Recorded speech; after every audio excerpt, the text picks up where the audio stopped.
Times ম্যাগাজিনের ২০২৪ সালের Times ১০০-তে Nahid ইসলামের নাম অন্তর্ভুক্ত হয়েছে।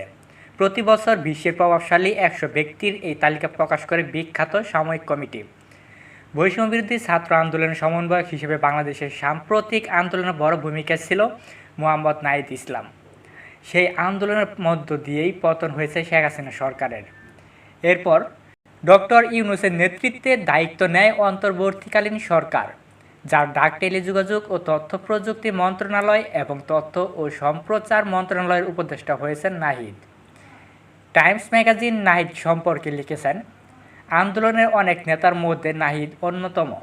তৎকালীন সরকারের দ্বারা নির্যাতনের শিকার হওয়ার পরে জনমানুষের কাছে তার পরিচিতি আরও বাড়তে থাকে। নোবেলজয়ী ডক্টর মোহাম্মদ ইউনূসের অন্তর্বর্তী সরকারের জেন-জির ২ উপদেষ্টার একজন নাহিদ, অন্যজন হচ্ছেন আসিফ মাহমুদ সজীব ভুঁইয়া।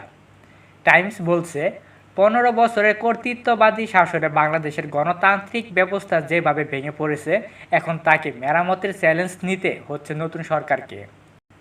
এ বিষয়ে নাহিদের ভাষ্য, আমাদের নতুন প্রজন্মের পালস বুঝতে হবে। বাংলাদেশের রাজনৈতিক দলগুলোর মধ্যে সহিংসতার যে পালাক্রম, অবশ্যই তার অবসান হতে হবে। আমাদের সামনে এগিয়ে যেতে হবে।